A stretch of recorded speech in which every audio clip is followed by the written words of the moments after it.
شہر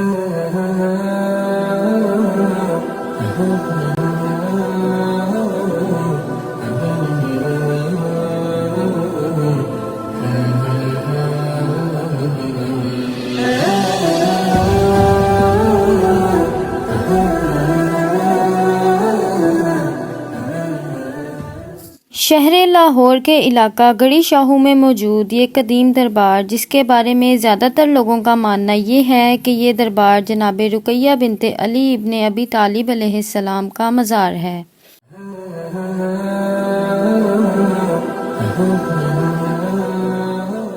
جبکہ چند لوگوں کا ماننا یہ ہے کہ یہ کچھ نیک بیبیوں کی قبریں ہیں۔ اس کا کل رقبہ 72 کنال مربع ہے اور طرز تعمیر افغانی ہے۔ بی بی پاک دامن کی زیارت گاہ لاہور کی آثار قدیمہ میں سے ایک ہے۔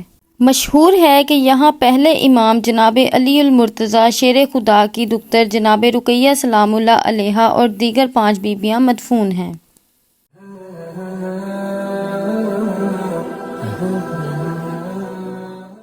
تاریخ کی روح سے دیکھا جائے تو بتایا جاتا ہے کہ بی بی رقیہ سلام اللہ علیہا واقعہ کربلا سے پہلے اپنی 2 بیٹیوں اور مسلم بن عقیل علیہ السلام کی 2 بہنوں اور ایک خادمہ کے ساتھ بر صغیر کا رخ کرتی ہیں۔ بی بی رقیہ سلام اللہ علیہا کا لاہور کی طرف سفر کرنے کے حوالے سے یوں نقل کیا جاتا ہے کہ جب امام حسین علیہ السلام نے کربلا کی طرف جاتے ہوئے مسلم بن عقیل علیہ السلام کی شہادت کی خبر سنی تو اپنی بہن رقیہ سلام اللہ علیہا کو بلایا اور ان کو ہندوستان کی طرف جانے کا کہا۔ بی بی رقیہ جانا نہیں چاہتی تھیں، لیکن نہیں معلوم امام نے ان سے کیا کہا، کارواں سے جدا ہوئی اور بر صغیر کی طرف روانہ ہوئی۔ اس سفر میں آپ کی 2 چھوٹی بیٹیاں، مسلم بن عقیل کی 2 بہنیں اور حلیمہ نامی ایک خاتون ساتھ تھیں۔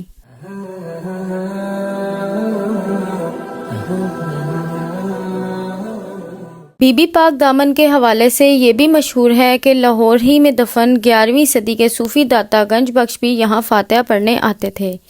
کہا جاتا ہے کہ خواجہ معین الدین چشتی جیسی ہستیوں نے بھی یہاں چند روز قیام کیا اور چلے وغیرہ کی ریاضتیں بھی کی تھیں۔ ان دونوں کے چلہ کاٹنے کی علامتی جگہ بھی دربار میں نشان زد ہے۔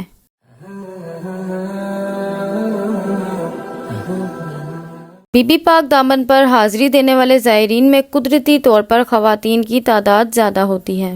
بعض مورخین کا کہنا ہے کہ یہ دربار مولا علی علیہ السلام کی بیٹی بی بی رقیہ سلام اللہ علیہا کا دربار نہیں ہے، بلکہ یہاں پر کوئی نیک بیبیاں آئی تھیں جن کا یہ دربار ہے۔ ان کا کہنا ہے کہ اس زمانے میں لاہور میں کوئی مسلمان نہیں تھے، اس طرح کا واقعہ تاریخی کتابوں میں نہیں ملتا۔ خواتین کے جو نام یہاں پر ذکر ہیں وہ سارے فارسی نام ہیں۔ بعض کا کہنا ہے کہ 6 صدی ہجری میں سید احمد توختہ نامی ایک عابد و زاہد سید ایران کے شہر کرمان سے آ کر لاہور میں بستے ہیں۔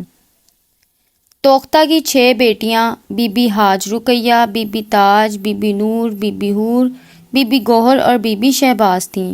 تاریخی شواہد سے معلوم ہوتا ہے کہ یہ بیبیاں 615 ہجری کو زندہ تھیں، کیونکہ تاریخ میں جلال الدین خوارزمشاہی کا یہاں سے ہندوستان کی طرف جاتے ہوئے ان کا تذکرہ آتا ہے۔ لاہور اور پاکستان کے دوسرے شہروں سے ہزاروں زائرین یہاں زیارت کرنے آتے ہیں۔ سال بھر یہاں پر زائرین کا رش رہتا ہے۔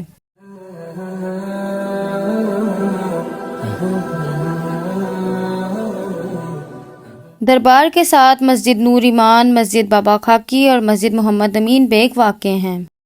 سلطان محمد غزنوی 410 ہجری کو پہلی بار لاہور آیا اور اس بارگاہ کو سنگ مرمر سے سجوایا اور دربار کے چاروں طرف صحن بنوایا۔ پھر مغل کے اکبر بادشاہ نے دربار پہ چھت بنوائی۔ دربار کے رقبے میں ایک مسجد اور وسیع قبرستان ہے۔ 1967 کو لاہور کے اوقاف میں ثبت ہو گیا اور 1969 کو مزار کی توسیع دی گئی۔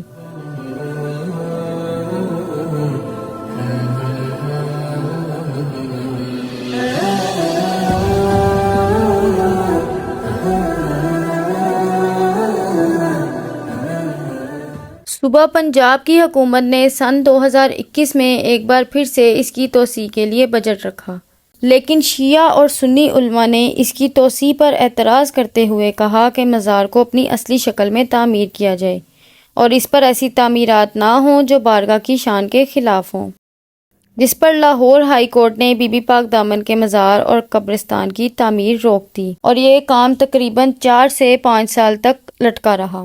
ان 4 سے 5 سالوں میں تعمیر کا کام آہستہ آہستہ جاری تھا، کبھی کام روک دیا جاتا تھا اور کبھی کام جاری کر دیا جاتا تھا۔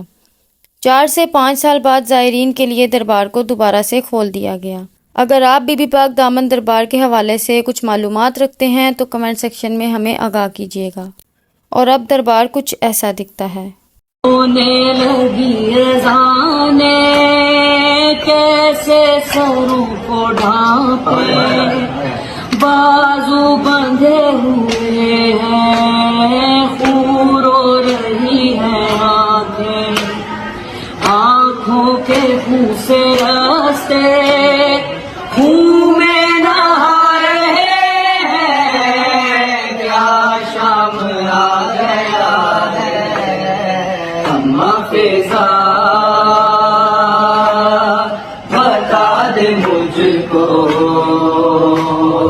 پتھر کیوں آ رہے ہیں، ہونے لگی اذانیں کیسے سروں کو ڈھانپے، بازو بندھے ہوئے ہیں، خون رو رہی ہے آنکھیں، آنکھوں کے خون سے راستے خون میں نہا رہے ہیں، کیا شام آ گیا ہے، اما فضا